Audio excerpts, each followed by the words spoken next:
बिस्मिल्लाहिर्रहमानिर्रहीम। अस्सलाम वालेकुम। यूँ तो हर ओवरसीज़ पाकिस्तानी अपनी जगह पे मुश्किलात में है, मसाइल में घिरा हुआ है, टेंशन में है।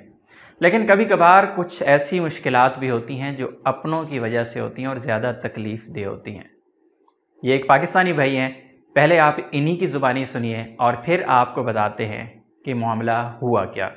अस्सलाम वालेकुम। 2022 में मैंने एक कंपनी का सऊदी अरब कंपनी का एक वीज़ा पर लिया एजेंट से, जो उसने मुझे 7,80,000 रुपये वीज़े के लिए वीज़ा लेने के बाद उसने 3 लाख रुपये मुझसे मेडिकल के लिए भी लिया। तो जब मेरा वीज़ा लगा तो मैं कराची एयरपोर्ट से जब जद्दा एयरपोर्ट पर पहुंचा तो मैंने उसको कॉल की कि मैं जद्दा एयरपोर्ट पर पहुंचा हूं। उसने मुझे आगे से बदतमीज़ी की और नंबर बंद कर दिया और ज़्यादा खौफ किया। उसके बाद मैंने अपने 3 दिन एयरपोर्ट पर घूमता रहा। घूमने के बाद मैंने अपना एम्बेसी पाकिस्तान से रब्ता किया, जनरल बिलाल अकबर साहब से रब्ता किया और जनरल अकबर बिलाल साहब को सारी बात बताई। जनरल अकबर बिलाल साहब ने मुझे बोला कि इंशाल्लाह हम आपके साथ ताउन कर दें और बहुत अच्छा ताउन एम्बेसी पाकिस्तान ने मेरे साथ किया। बिलाल साहब ने कहा कि हम आपकी जॉब का बंदोबस्त करते हैं, इंशाल्लाह आपके लिए आपके FIA को लेटर भी लिखते हैं, आपके जो अमाउंट आपको वापस भी दिलाई जाएगी एजेंट से। तो एक दिन बाद मुझे कॉल दोबारा फिर आई। जनरल बिलाल साहब ने बोला कि आप ऐसा करें कि जद्दा एम्बेसी में चले जाएं साकिब साहब के पास। मैंने उनको ऑर्डर कर दिए हैं, वो आपकी बात उनको सुनेंगे।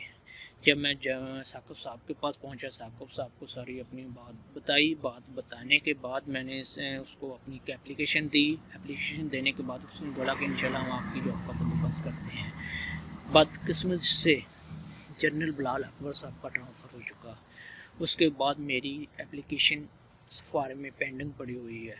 3-4 दफ़ा मैंने चक्कर लगाए सफ़ारे की, मेरी सुनवाई नहीं हुई। अभी तक मैं अनलीगल भी हो चुका हूँ, ना ही मेरे पास खाने के लिए पैसे हैं, ना ही मेरे पास 7 माह 10 माह से काम है। मैं फ़ारग बैठा हुआ हूँ। एक मैंने एप्लीकेशन सिटीज़न पोर्टल पे दी हुई है, उसकी मुझे भी ईमेल रिसीव हुई है।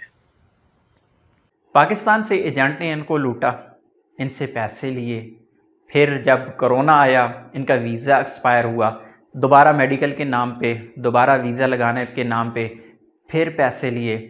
फिर जब बंदा सऊदी अरेबिया में पहुंचा फिर कोई रिस्पॉन्स नहीं, उल्टा धमकियां देना शुरू की। और फिर इस भाई ने अक्लमंदी का मुजाहरा किया।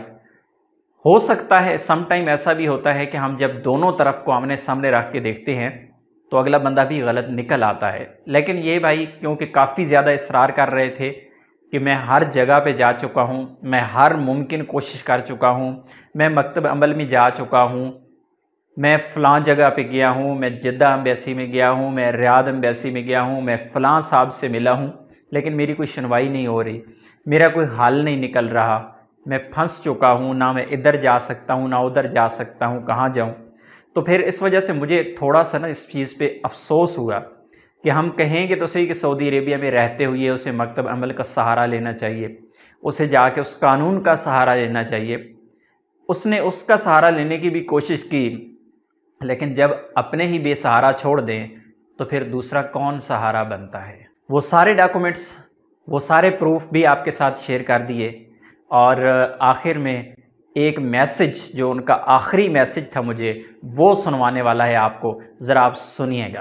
अगर जनरल बिलाल साहब होते तो फिर मुझे पता चलता ये काम हुआ। जनरल बिलाल साहब ने मुझे बहुत सपोर्ट की, मेरा नंबर लिया और डेली मुझे कॉल भी करते रहे हैं। खुशी की बात ये थी, ऐसे एम्बेसडर ज़िंदगी में मैंने पहली बार देखे हैं।